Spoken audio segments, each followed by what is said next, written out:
ग्रामायण ग्रामायण घेऊ श्वास हा नवा.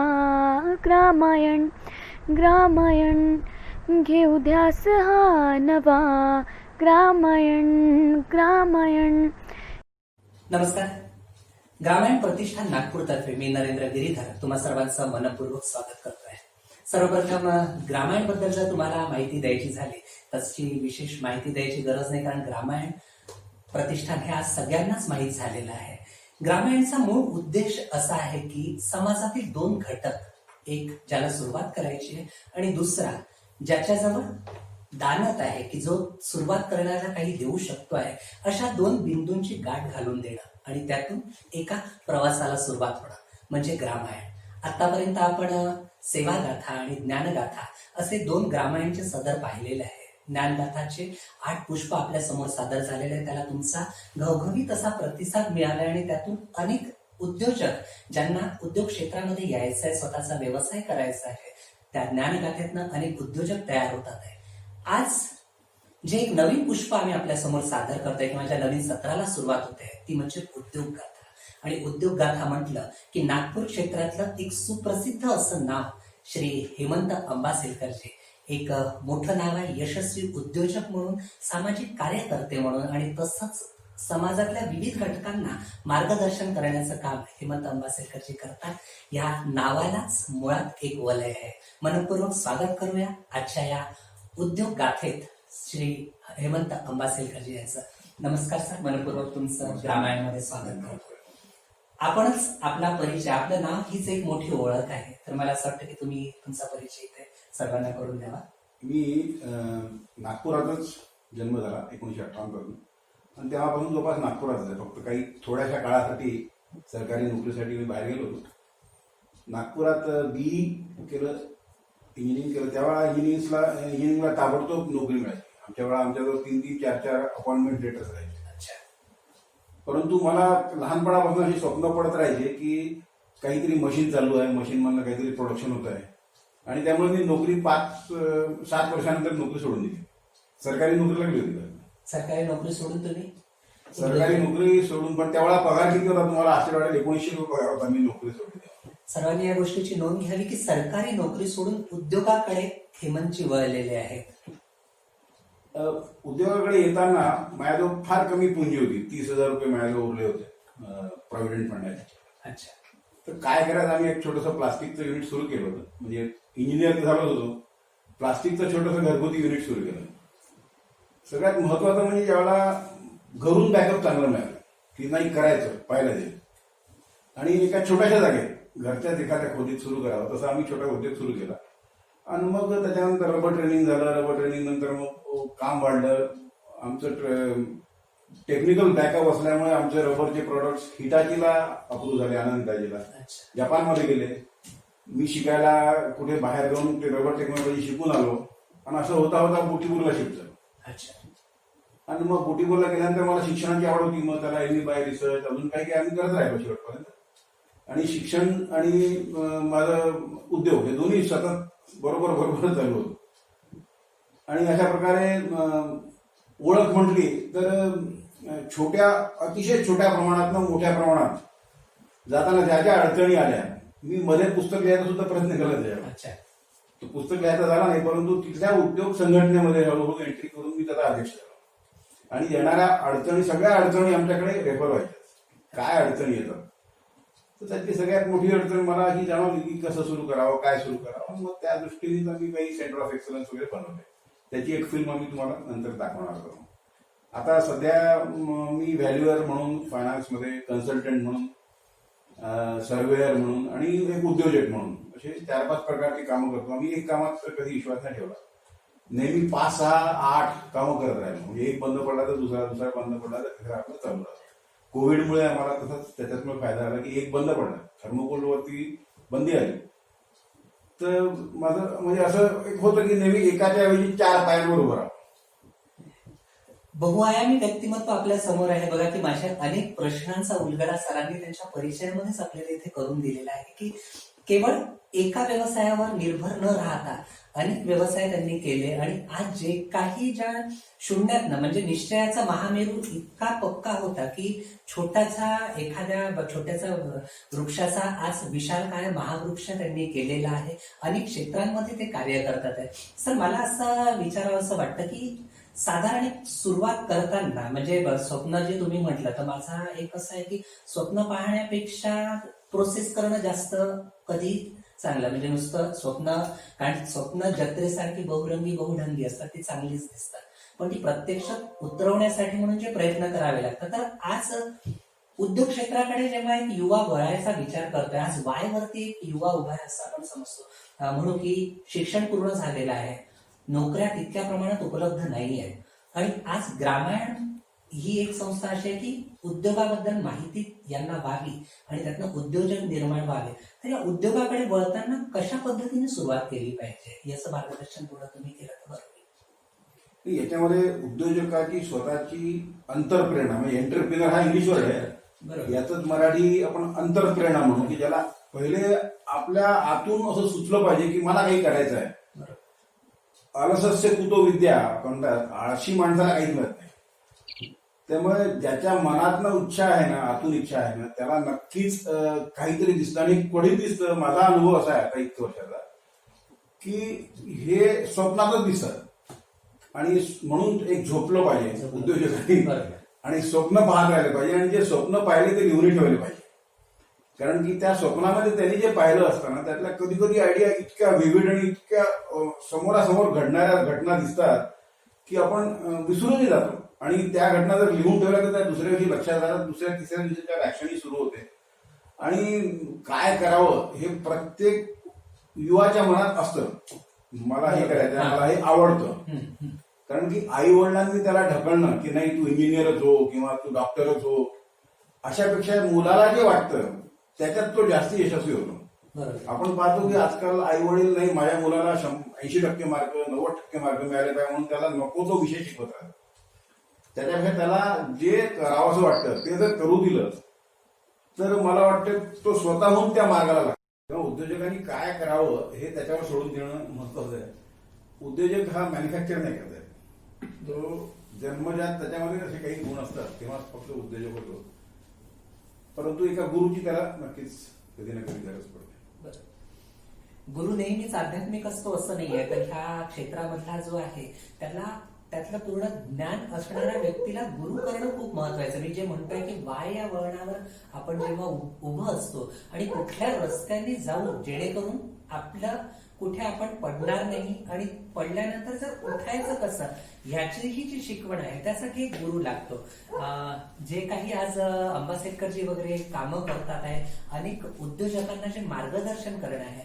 तसं मला एक सांगा की नवीन उद्योजक सगळ्यात पहिले होतं की एक धास्तीच असते मनामध्ये की कुठे कागदांची जेव्हा पूर्तता करावी लागते, जेव्हा काही उद्योग सुरू करायच्या आधी जी काही कागद गोळा करावी लागतात, एखादं काही लायसन्स काढावी लागतात, अनेक जणांना हे ज्ञान नसतं.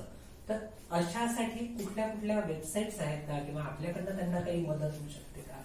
म्हणजे आपल्या खूप आता पहिलेपेक्षा आता म्हणजे गेल्या 10 वर्षातच जी एक्सपोनेन्शियल ग्रोथ झाली आहे वेबसाईट्सची, जगातल्या इंटरनेट अवेलेबिलिटी, की आज जवळपास 80% युथ जवळ इंटरनेटवाला मोबाईल आहे. त्यांना पाहिजे ते गुगल करत आहे. पहिले तर अशा गोष्टी नव्हत्या. जी आयडिया मनात आली ती आयडिया पुढे सरकायला असंख्य रस्ते आहेत. आपण गुरुबद्दल बोलत होतो, मुख्य म्हणजे की एक तरी असा एक माणूस एक असा आपल्याला मार्गदर्शक तर सापडला तर तो रस्ता खूप लवकर सापडतो. मार्गदर्शक नसेल तरी रस्ता सापडतो पण त्याला वेळ लागतो आणि त्या चुका होऊन ठेचा लागायची भीती असते. तर गुरु शोधणं ही पण उद्योजकाची एक कला आहे की मला कोण माणूस योग्य मार्गदर्शक वाटतो, कोण मला फसवणार नाही. दुसरं मी काय करू या प्रश्नाला उत्तर खूपदा आपल्याला शोधावं लागतं. गुरु पण काही उत्तरं देऊ शकतात. मला जर कोणी विचारलं की मी काय करू तर मी त्याचं टेम्परामेंट पाहून त्याला नक्की सांगेन की तुला हे 5-6 तुला रस्ते आहेत, पण यातला एक रस्ता तू निवडायचा. मी तुला रस्ता सांगणार नाही, मी तुला 5 रस्ते नक्की सांगेन की तुला अमरावतीला जायचा ना, हा एक रस्ता आहे, तो एक रस्ता आहे, हा एक रस्ता आहे, हा जरा कठीण आहे, हा जवळचा आहे, हा फास्ट आहे. परंतु शेवटचा रस्ता त्यालाच निवडावा लागतो. ठरवायचं. त्यामुळे गुरु करणं खूप जरुरी आहे. नसेल तर अडत नाही. पण अडत नाही. जे इथे सरांनी सांगितलेलं आहे की त्या मार्गदर्शन तर आपल्याला सगळेच जण करतात, पण स्वतःमध्ये म्हणजे आढात असलं की पोहरात येतं असं जे म्हणतात की उद्योजक हा जन्माला यावा लागतो. घरचं जे पाठबळ एक जे बोलल्या जातं की एक उद्योजकाला उभं होताना घरून पाठबळ लागतं. आज इतका प्रवास जो तुमचा झालेला आहे किंवा जे काही आता नवीन उद्योजक तयार याच्यातनं होणार आहे त्यांच्यासाठी मी तुम्हालाच असं विचारू शकतो की घरात कितीदा तुम्हाला असं वाक्य बॅकबोन कडनं म्हणजे जो एक घरचा आधार असतो त्यांच्याकडनं ऐकावं लागलं की बा मीच होते म्हणून हे सगळं सहन केलं, किंवा एक उद्योजकाची पत्नी होणं हा खऱ्या अर्थानं ही गोष्ट म्हणजे बिलकुल खरी आहे की घरचं पाठबळ असेल तर तुमचं 80% काम तिथेच होतं. कारण की तुम्ही घरात नसताना तुमचं घर व्यवस्थित चालणं, बरोबर त्याच्या सगळ्या जबाबदाऱ्या आपण म्हणतो, पण हाऊसवाईफ ही खूप अतिशय महत्वाची वस्तू आहे. दोघांचंही म्हणजे त्याला साथ असल्याशिवाय कोणताही उद्योग होणार नाही. जर तो मेंटली त्याला घरचे काही प्रॉब्लेम असतील तर उद्योजक आपल्या कामामध्ये लक्ष देऊ नाही शकत. आणि इतके असंख्य कामं असतात उद्योजकाला की तो एकटा हे करूच शकत नाही, करूच नाही शकत. बरोबर कोणी म्हणेल की मी एकटा, तर तो प्रचार वगैरे करू शकेल, गाव घुमू शकेल, पण स्वतःचं काम नाही करणार. तुम्ही पाहिला एकटा माणूस स्वतःचं काम नाही करत, त्याचं काम दुसऱ्यांना करावं लागतं. परंतु दोघं जण असले, दोघंच, तिसऱ्याची सुद्धा करत नाही, दोघंच असले तर त्याचे काम 11 जणांचं काम 1+1 11 जे म्हणतो तसं काम होतं. हा माझा अनुभव आहे. त्यामुळे घरची साथ अतिशय अतिशय महत्वाची. हा सरांनीच एक पहा किती छान संदेश तुम्हाला दिलेला आहे की एक आणि एक 2 नाही तर ते 11 जण होतात आहे.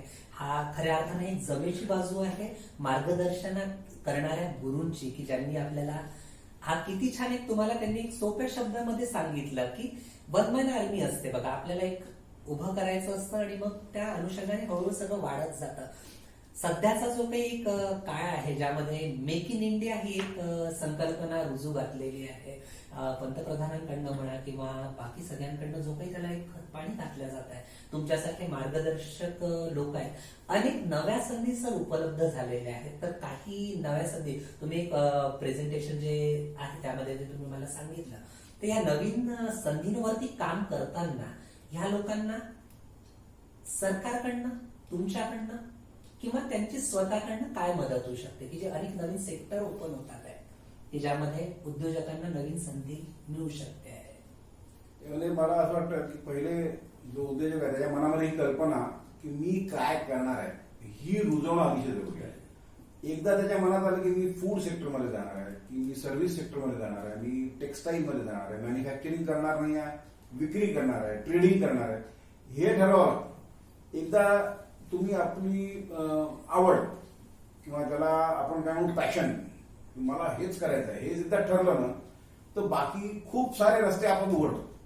कारण बाकीचे आपल्याला दरवाजे बंद करायचे, आपल्याला तिकडे पाहायचंच नाही आहे. तुम्ही 100 ठिकाणी पाहिलं तर कन्फ्युज होतो. त्यामुळे फोकस व्हायसाठी पहिले जे मला ठरवलं आहे की मी हे करणार आहे त्या रस्त्याने जर सुरुवात केली जायला ना तर तुम्हाला गुरु मिळतात, मार्गदर्शक मिळतात आणि फार कमी वेळात, मी म्हणतो तुम्हाला एक 50-60 दिवसामध्ये तुम्ही तुमच्या रस्त्याला लागले असता आणि तुम्ही कोणत्या तरी अशा ठिकाणी जाऊन पोहोचता की आता मला पैसा पाहिजे उद्योगाला. आणि फॉर्च्युनेटली आज पहिलेपेक्षा म्हणजे गेल्या 15-20 वर्षापेक्षा आज पैसा मिळणं अतिशय सोपं झालंय. म्हणजे मुद्रा लोन सारखं लोन आहे की ज्याला सरकारने दिलं आहे. अनेक योजना आहेत, खूप साऱ्या योजना आहेत. किशोर योजना आहे, तरुण योजना आहे, सरकारी सगळ्या बँका घेऊन तयार आहेत. सीजीपीएमसी योजना आहे की ज्याला सेंट्रल गव्हर्नमेंट क्रेडिट गॅरंटी घेत आहे. म्हणजे बिना तुमच्या तुम्हाला घर नसेल तुमच्याजवळ, कोणीही नसेल, फक्त घरची एक गॅरंटी लागते फक्त त्याला की घरच्या एका माणसाने की हा माणूस पैसे वापस करेल असं बँकेला लिहून देणारा एक माणूस लागतो. तुमचं स्वतःचं घर असणं जरुरी नाही आहे, तुमची शेतीवाडी असणं जरुरी नाही आहे, तरी पण सरकार 2 कोटी रुपयापर्यंत मदत करायला तयार आहे. त्यामुळे पैसे मिळणार नाही असं तर होतच नाही. कोणी म्हणून आता बिना पैशाचा धंदा करणार आहे असं होत नाही. कारण की सरकार ज्या पॅकेज किंवा इन्सेंटिव्ह आहे त्यामध्ये जवळपास 120% तुम्ही लावलेल्या 120% रक्कम कराच्या स्वरूपात तुम्हाला वापस करणार आहे. ही एक जमेची बाजू आहे, याची नोंद घ्यावी. तर तेव्हा पैसा नाही आहे ही अडचण तर दूर झाली. कारण जेवढे अमीर लोक होते त्यांची जर हिस्ट्री पाहिली तर ते गरिबीतनं झाले आहेत. तुम्ही धीरूभाई अंबानीचं पाहिलं असेल तर तो एक गोदामातला कामगार होता, मग पेट्रोल पंपावर होता आणि आज तो कुठे आहे. त्यामुळे कोणी जर म्हणलं मी गरीब आहे मी कसं करू, तर मी त्याला म्हणून पहिले तू धीरूभाई अंबानीकडे पहा. तो कुठे होता आणि आज कुठे आहे. एक पण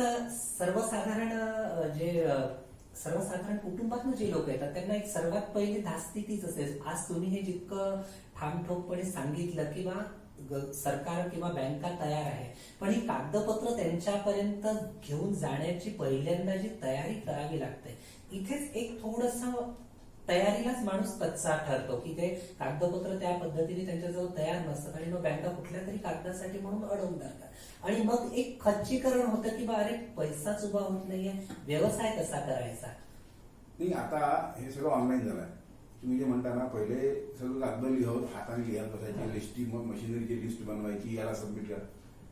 आता काहीही तुम्हाला कागदपुढे सबमिट नाही करा, तुम्हाला सगळं ऑनलाईन कॉम्प्युटरवर आहे. त्यामुळे इंग्लिश येणं जरुरी आहे, कॉम्प्युटरचं जुजबी नॉलेज येणं जरुरी आहे. नसेल तर एखाद्या अशा गुरुचा पकडावा लागेल ज्याला कॉम्प्युटर येतो, तो तुम्हाला उद्योग आधार कार्ड काढून देईल.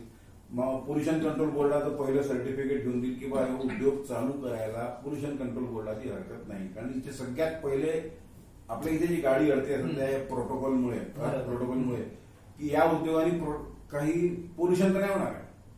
पोल्युशन जर ग्रीन असेल तर तुमचा पहिला टप्पा झाला. दुसरा टप्पा उद्योग आधार नावाचा एक सर्टिफिकेट लागतं. हे उद्योग आधार पूर्णपणे ऑनलाईन होतो, त्याला कुठेही तुम्हाला जायची गरज नाही. एक तिथेच 15 मिनिटात जनरेट होते, त्याची प्रिंट घ्यायची. प्रिंट घेता येते, बरोबर. पोल्युशन कंट्रोल बोर्डाचं तिथल्या इथे प्रिंट होतं. हे 2 प्रिंट घेऊन तुम्ही कोणत्याही बँकेत गेले की मला हे करायचं, तो म्हणत तुम्ही प्रोजेक्ट रिपोर्ट आणा. सगळे प्रोजेक्ट रिपोर्ट ऑनलाईन अवेलेबल आहेत, जवळपास सगळे प्रोजेक्ट. नसेल तर ग्रुप पकडा किंवा मला हे करायचं. आणि मायक्रो फायनान्स पासून तर आपण जेव्हा सुरू करतो, मी तर हे म्हणणार नाही की 100 कोटींनी सुरू करा. सुरू करताना आपल्याला झेपेल एवढं खूप अतिशय छोट्या प्रमाणात 5, 2, 10, 15, 20 लाख आपलं पोहोच पाहून तुम्ही सेफली जेवढे इन्व्हेस्ट करू शकता तेवढ्या इन्व्हेस्टमेंटनी सुरू करा. बिलकुल अतिशय छोट्या प्रमाणात सुरू करून जो उद्योग वाढतो तो सक्सेसफुल राहतो.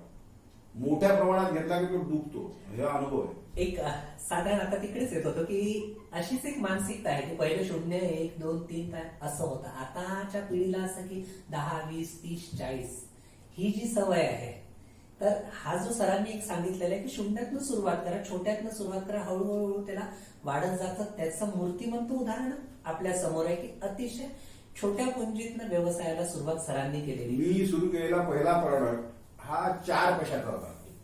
4 पैशाचा कोणता होता? होमिओपॅथी बाटलीचं बूथ. किती पैशाचं? पण त्याच्यानंतर मी प्लास्टिक असोसिएशनच्या एक्झिक्युटिव्ह कमिटीमध्ये होतो आणि इंडियन प्लास्टिक इन्स्टिट्यूटच्या एज्युकेशन कमिटीचा चेअरमन झालो होतो. प्लास्टिक नावाची वस्तू मला माहित नव्हती, कारण की मेकॅनिकल शिकवत नाही. तर आम्ही 4 पैशाचं बूथ बनवायचो.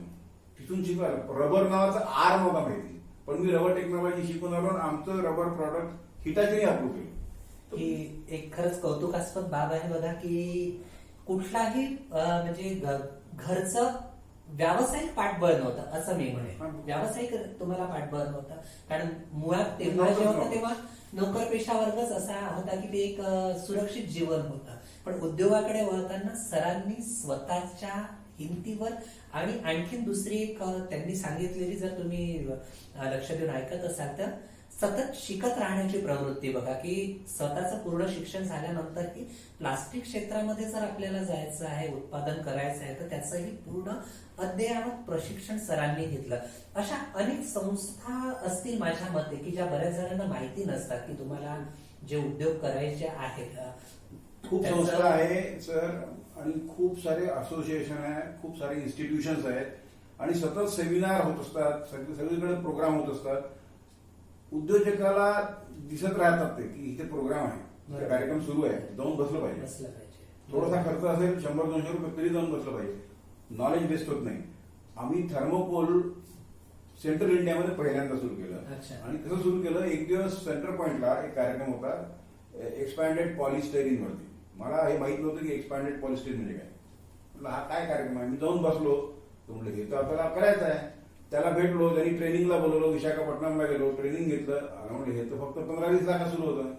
20 लाखानं बँकेकडे गेलो, बँकेने ताबडतोब सँक्शन केलं आणि आम्ही थर्मोकोल सुरू केलं. आज थर्मोकोलवर बंदी आली, परंतु फक्त एक सेमिनार अटेंड केल्यापासून त्याचं प्रोडक्शन होईपर्यंत जास्तीत जास्त 1 वर्षाचा वेळ गेला असेल. उद्योजक कसा घडतो बघा, की एका कार्यक्रमाला जाणं आणि तिथून एवढा मोठा व्यवसायाचं बीज मनामध्ये जे होतं ते रोवल्या जाणं आणि त्याचा असा विशाल महावृक्ष होणं. पण सरांनी तिथे एक खाचखळगा पुन्हा पाहिला की थर्माकोल क्षेत्राला याच्यामध्ये बंदी आलेली आहे. अशा अनेक होतं सर की अनेक उद्योग सुरू करतात आणि त्या उद्योगावरती बंदी येते. अशा वेळेला तुम्ही उद्योजकांना काय सुचवू शकता की बा आम्ही याच्या जेव्हा विचार करतो ना, तुम्हाला दिसेल की सगळे सेक्टर, कोणत्याही सेक्टरमध्ये एक लाईफ असतं.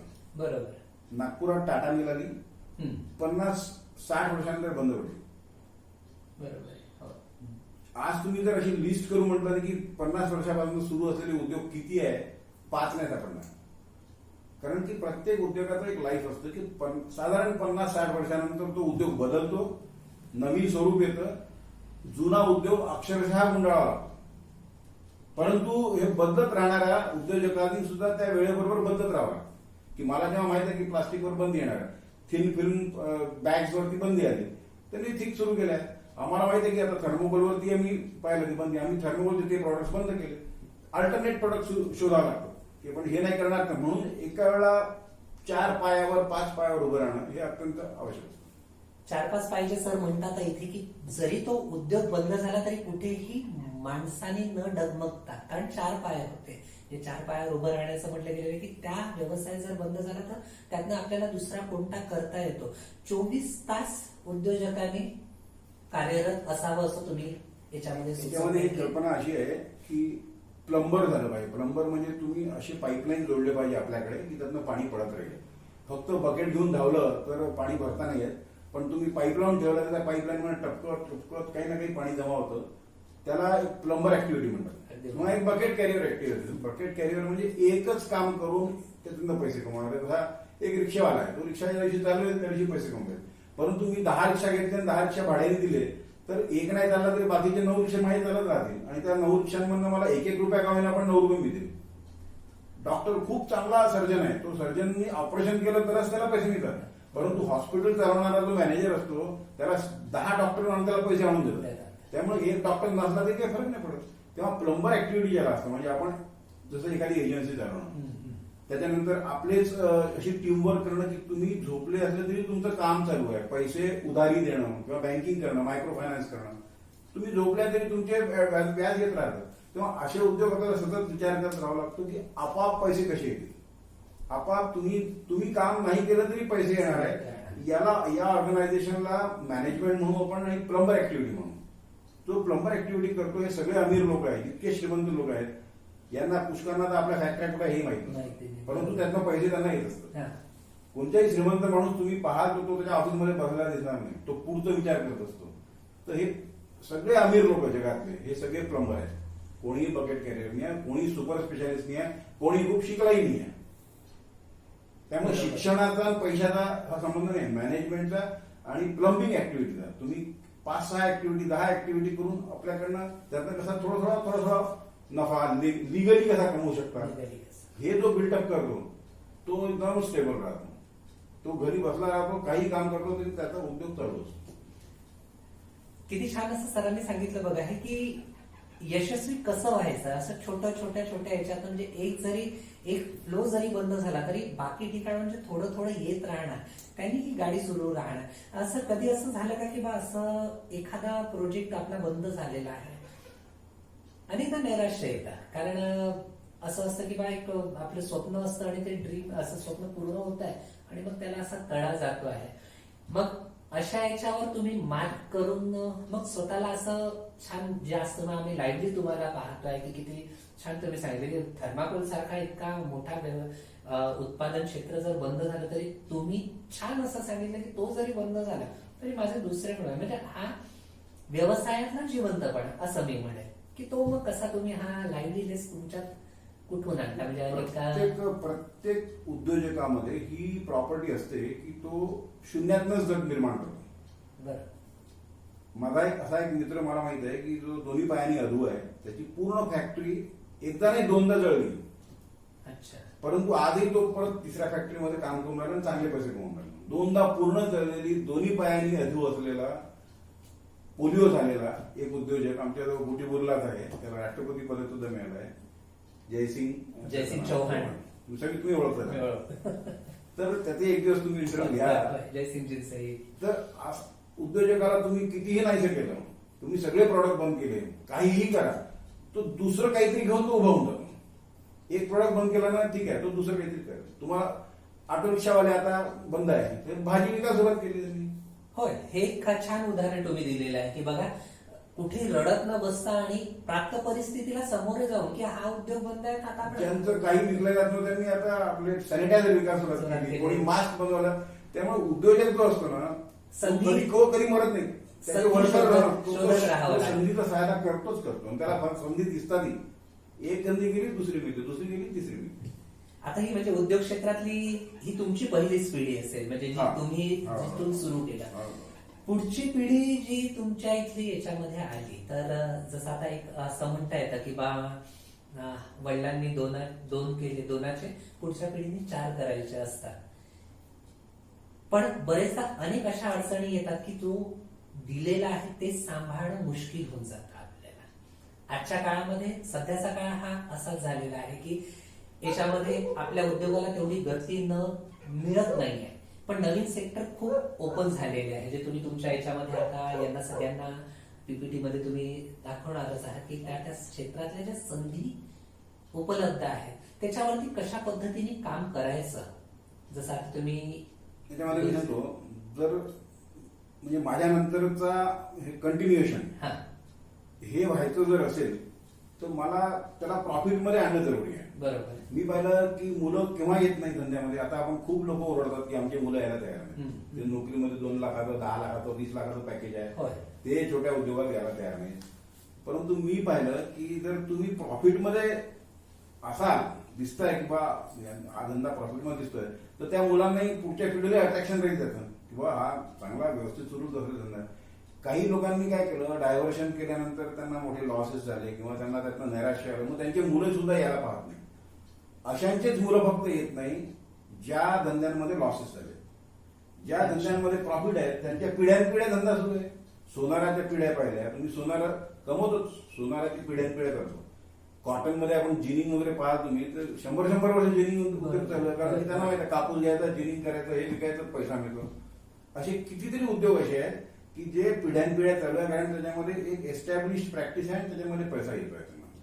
ज्या धंद्यामध्ये खूप जास्ती लोन घेऊन घेतलं, डायव्हर्शन केलं, पैसे घेऊन लगेच कारा घेतल्या, घर घेतलं, त्यांची मुलं आले नाही, कारण की त्यांना मग त्याचं कर्ज, त्याचं बर्डन, इंटरेस्ट हे दिसायला लागलं. मी नाही येत, तो नोकरी करायला. म्हणून जुने लोक सांगायचे बघा की शून्यापासून सुरुवात करा आणि एक एक टप्पा गाठत तुम्ही या.